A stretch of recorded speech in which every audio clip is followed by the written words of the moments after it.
사고 처리로 인해서 뒤로 정체입니다. KBS 교통정보센터였습니다.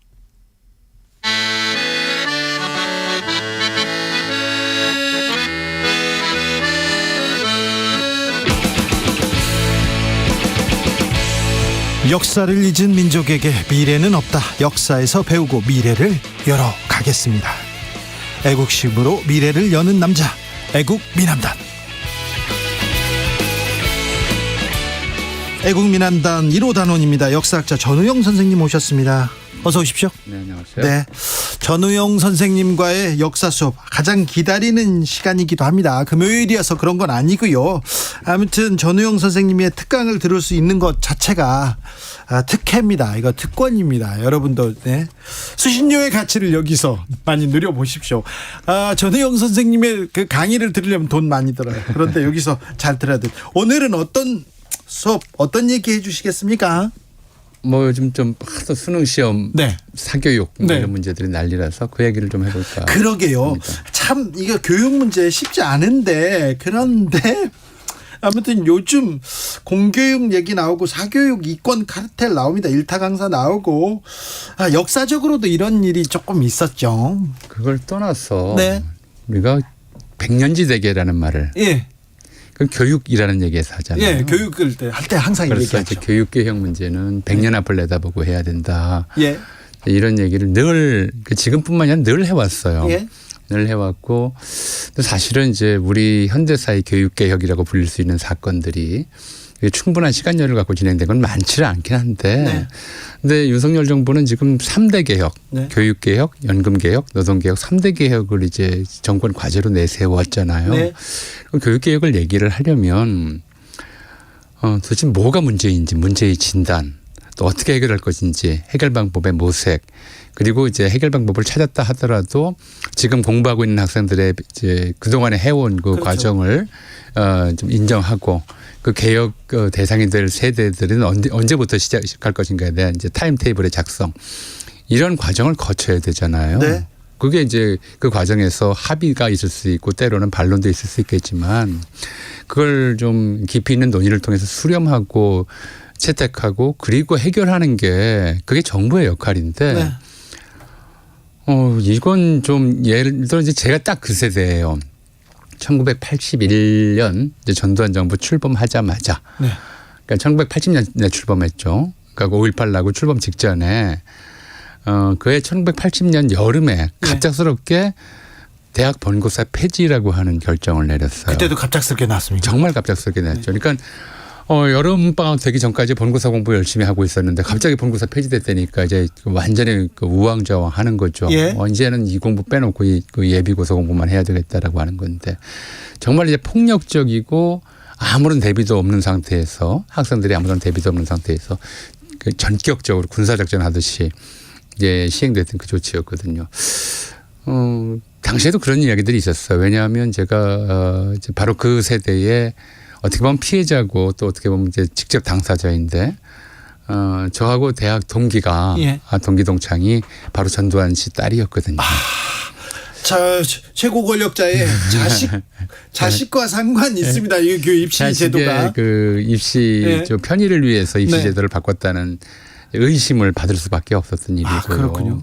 그 전에 중고등학교 차례차례로 이제 평준화가 됐지 않습니까? 입시가 폐지됐었는데 그때도 이제 박정희 대통령의 아들 박지만 씨가 꼭 이상하게 중학교 갈 때 중학교 이제 시험이 폐지되고 고등학교 갈 때 고등학교 시험이 폐지되고 대학교 갈 때 또 이런 것들이 이제 이른바 독재 시대의 교육개혁이었어요. 그러니까 전격성이라고 하는 것인데 그 다음에는 우리가 교육개혁을 하면서 그런 식의 전격성은 없었는데 이번 조치를 보면서 뭐가 이렇게 전격적이냐. 지금 공부하고 있는 아이들한테 이 지금의 이제 수능 난이도 문제라고 하는 것은 여러 10년 넘는 이제 과정을 거치면서 계속 논란이 됐거든요. 수능 끝날 때마다 불수능이다, 물수능이다 그러면서 학생들이 어려웠다, 쉬웠다 이걸로 인해서 변별력이 떨어지느니 아니면 뭐 어떤 면에서 장점이 있느니 그런 과정을 거쳐서 만들어진 것인데 이거를 정말 즉흥적으로 제가 볼 때는 즉흥적으로 뭐 이렇게 교과서에 안 나오는 문제 빼라 이 얘기 굉장히 오래 했어요.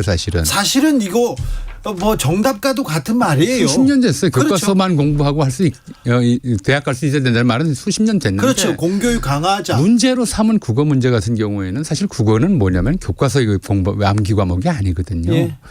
그 문장 이해력 과목이에요. 그러니까 네. 처음 보는 문장을 이해할 수 있는 훈련을 시키는 것이 국어 과목인데 교과서에 안 나온 지문이 있다고 해서 그걸 빼라 그러는 거는 정말 국어 하는 사람들이 들으면 이제 뒷목 잡을 일이죠. 근데 이걸 그럴 뿐만 아니라 바로 이제 전격적으로 시행하겠다고 하고 또 그 전격성에 좀 거치장스럽다고 해서 교육부 국장, 뭐 교육과정평가원장 뭐 그것도 자르고 네, 뭐 그게 사표 또 받고 그리고 나서 이제 또 뭐 결국 사교육 시장에 이제 무슨 카르텔이 있다라고 하는 확인이 됐거나 의심스러우면 압수수색하면 되잖아요. 네. 압수수색해서 수사해서 있으면 그 증거를 가지고 이제 조치를 세우면 되는데 느닷없이 이걸 대학 입시라고 하는 굉장히 중요한 전체 학생들에게 정말 중요한 문제를 그걸 건드림으로써 이제 그 문제를 접근한다는 게 납득도 안 되고 대단히 좀 불안하고 이런 상태다라고 말씀드려야 되겠습니다. 우리나라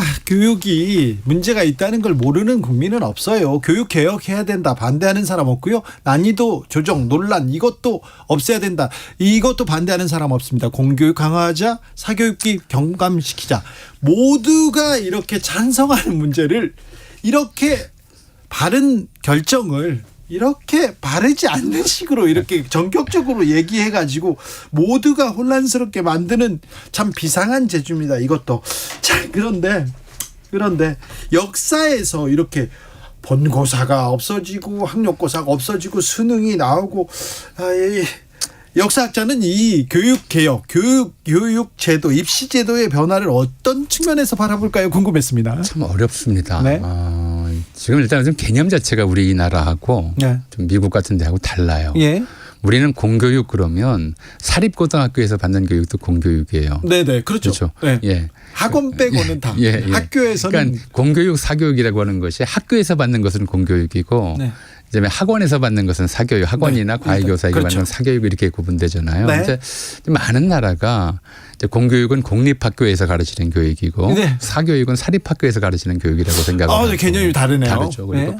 사립학교는 공립학교보다 학비가 훨씬 비싸죠.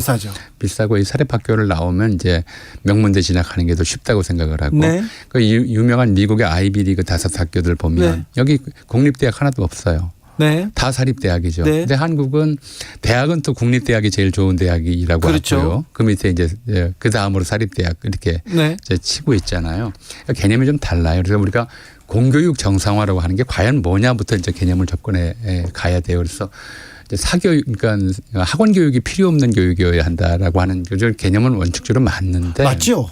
그렇게 가야죠. 예, 맞는데 이게 단순히 교육 학생들에 관한 문제뿐만 아니라 우리나라가 좀 교육의 효용성이랄까요? 시체말로 가성비를 초기 근대화 과정에서 굉장히 많이 누린 쪽에 속해요. 해방 이후 이제 워낙 문맹률이 높던 시대에서 1954년부터 이제 의무교육제가 시행되고 또 그 교육을 통해서 신분의 사다리를 뛰어넘을 수 있는 사례가 많았기 때문에 그래서 교육열이 세계에서 가장 높은 축에 속하고 그렇죠. 그리고 거기에서 남들보다 앞서가기 위해서 학원이라든가 과외라든가 이런 거에 하는 그런 경향이 있었기 때문에 네. 지금은 이 사교육 시장 자체가 엄청나죠. 네. 이게 단지 무슨 뭐 강남의 뭐 고액 학원들만이 아니라 또는 일타 강사들만이 아니라 저는 뭐 그 사람들이 무슨 잘못을 했는지 잘 모르겠습니다만은 네. 뭐 당장 이제 초등학교 주변에 뭐 보습학원 그다음에 뭐 태권도장, 피아노 학원 가뜩이나 지금 이제 인구 감소, 출산율 저하, 저출생 시대 때문에 시장이 좁아지고 있는데 이거에 대해서 어떻게 이제 좀 다른 직업이라든가 또 이런 시장 축소 문제를 어떻게 해결할 수 있을 것인가를 사실은 대통령이 같이 고민해요. 그 사람들도 국민이니까. 네. 근데 그런 것들 없이 이제 전두환식 사교육 폐지라고 하는 칼을 뽑아드는 게 좀 큰 문제, 심각하다. 이 문제에 대한 해결책도 있어야 된다는 거죠. 거기에 이제 생계를 매달고 있는 분들이 굉장히 많잖아요. 네. 그다음에 또 하나 이제 중요한 문제는 이제 제가 미국은 이제 사립대학들이 명문이라고 네. 말씀을 드렸어요. 근데 우리는 아직도 이제 국립서울대학교를 제일 좋은 그렇죠. 대학교로 치죠. 일제강점기에 이제 그런 문제들이 좀 생겨요. 예. 일제강점기에도 대입 시험이 있었고요. 예. 대입 대학은 하나밖에 없었지만 경성제국대학교. 예, 그다음에 이제 각 전문학교들이 있었어요. 네. 전문학교가 관립과 사립으로 나뉘어 있었는데 네. 그때도 전기 후기 시험이 있었어요. 일제강점기에도. 그렇군요. 근데 시험이 이렇게 돼 있었어요. 관립을 먼저 보고 네. 사립을 나중에 봐서 관립에 떨어진 학생들이 사립에 지원하도록 그렇게 의도적으로 만들었어요. 왜냐하면 당시 사립학교들은 대개 이제 외국계 선교사들이 만든 학교가 많았어요. 예. 국내 한국인들이 만든 학교는 오히려 적었고 네. 관립학교는 전부 조선총독부가 만든 학교였죠. 예. 그러니까 조선총독부가 지적 또는 이제 사상적 헤게모니를 주기 위해서 관립을 또 학교 시설도 더 좋게 만들고 교사진도 더 좋게 꾸미고 그렇게 해서 관립 우위의 의식을 심어놨던 거죠. 예. 그게 이제 경성제국대학으로 이어졌던 거라서 한국은 이제 어떻게 보면 사립학교보다 관립학교가 좀 우선인 그런 좀 일본식 전통을 이어받고 있다. 또 일본도 지금 마찬가지거든요. 네, 그러네요. 교토대학이라든가 도쿄대학이라든가 네. 규슈대학이라든가 과거 이제 군국주의 시절에 제국대학으로 불렸던 학교들이 일본에서도 지금 앞서 있고 있는 거죠. 예. 거기에서 이제 일제강점기에 이른바 대입시험에서부터 이제 처음에 우리 해방 이후에 대입심이 출발했고요. 처음에는 이제 일본식이었어요. 뭐 예비고사니 이런 거 없이 다 이제 각 학교에서 시험 문제 출제해서 학생들을 뽑는 상황이었었는데 네. 문제는 수준이었죠. 네. 해방 직후에 그러니까 해방이 8월 15일에 됐고 네. 그래서 한 학기 늦춰서 이제 다음에 봄에 이제 그 몇몇 전문학교를 대학으로 승격시키면서 대학 입학 시험이 있었어요. 예. 그때 경성제국대학은 제국이 두 글자를 빼고 경성대학으로 이름을 바꿨죠. 예. 경성대학으로 이름을 바꾸고 시험 문제를 냈는데 그때 이제 어떤 문제가 있었냐면 국어 시험을 볼 거냐 말 거냐 하는 문제가 있었어요. 그러니까 그 일제강점기에 예. 1940년경부터 조선어 교육을 완전히 폐지하거든요. 예. 이제 조선어 말살 정책. 민족 말살 정책의 일환으로 조선어 교육을 완전히 폐지하니까 당시 이제 고등학교가 아니고 당시에는 고등보통학교나 이랬어요. 이 졸업생들이 조선어를 우리 국어를 전혀 공부를 안 한 거예요. 야. 근데 학생들이 국어를 공부 안 했는데 국어 시험을 낼 수가 있느냐. 이런 얘기가 이제 학장회의에서 나와서 네. 잠정적으로 국어 시험을 안 보기로 결정을 했어요. 학부모들도 그걸 환영했고요. 그래요? 당연히 학부모들이나 학생들이나 환영하죠. 공부 안 한 거 시험 보라고 그러니까. 아니 그러니까요. 그 뭐 시험 과목이 줄어드니까. 줄어들기도 하고 공부 안 한 거였으니까. 네네. 네. 그러니까 거기에 제동을 건 사람이 바로 당시 경성대학의 미국인 학장으로 있었던 미국 육군 이제 대위였는데 대령이었는데 세상에 자국어 시험을 안 보고 학생을 뽑는 대학이 어디 있느냐라고 그렇죠. 이제 원칙을 이제 선포하면서 국어 시험을 냈어요. 그런데 그렇구나. 당시 경성대학의 국어 시험 문제는 지금 알려져 있질 않아요. 네. 뭐 시험을 보긴 했는데 다만 그 다음 두 번째로 좋은 학교를 알려졌던 세브란스 의학 전문학교, 세브란스 의대에 그때는 아직 연세대학으로 통합되기 전이고 네. 세브란스 대의 시험 문제가 그런 수준이었어요. 가르치다와 가리키다의 차이가 뭔가. 요즘 초등학교에서 배우는 네. 정도. 뭐 그런 정도 문제를 냈었던 거죠.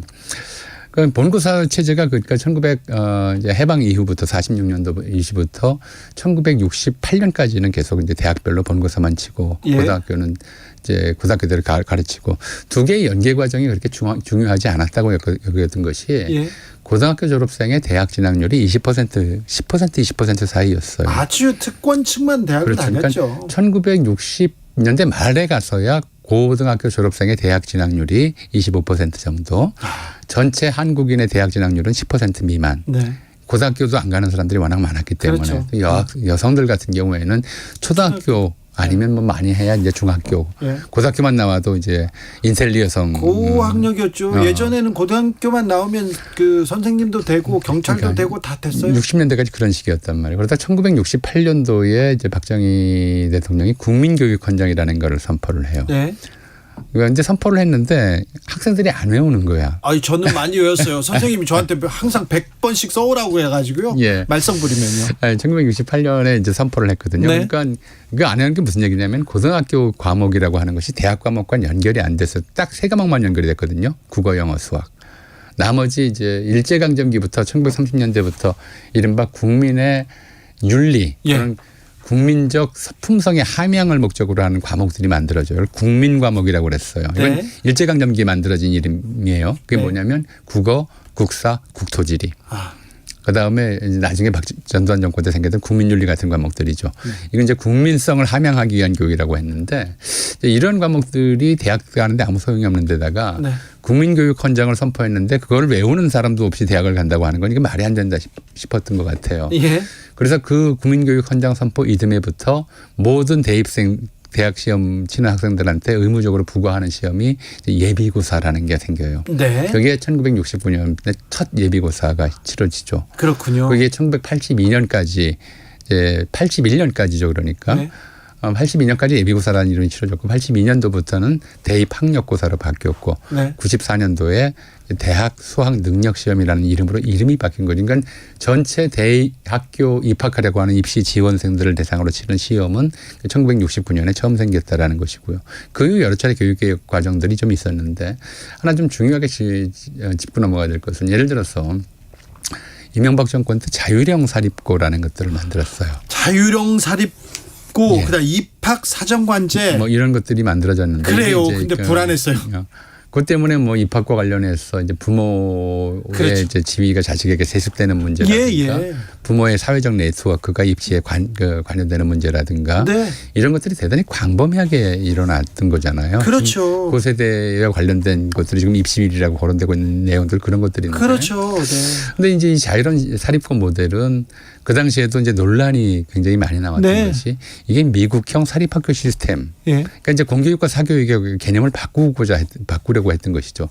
그러니까 뭐 의료 민영화라든가 교육 민영화와 맥을 개를 같이 했죠. 예. 이제 그런 것으로 이제 보였던 거예요. 그래서 뭐 결국 그것이 이제 공교육의 틀에서 지금 완전히 사실은 이제 이명박 교육개혁의 좀 목적은 공교육이라고 하는 틀 자체를 아예 미국식으로 바꾸려고 했던 것으로 보이는데 네. 그다지 이제 크게 좀 성공하지 않았고 또 심지어 자율형 사립고 신청해서 몇 해 운영하다가 예. 도로 일반고로 들어간 학교들도 그런 좀 학교도 있어요. 있고 이런 상태입니다만은 그래서 지금 이제 어떤 문제든 간에 사실은 우리의 이제 목표가 뭐냐 지금 이런 이제 공교육 강화 사교육 그러니까 학원 교육의 이제 비중 축소라고 하는 목표 방향 목표를 세웠다면 네. 먼저 손대야 될 것들이 그런 거라고 생각하거든요. 네. 특목고, 자사고, 뭐 그러니까요. 이런 쪽에 이제 이게 지금 교육 환경 자체를 흔들고 있기 때문에 네. 공교육의 좀 공통성. 전우용 선생님이었습니다. 아, 예. 감사합니다.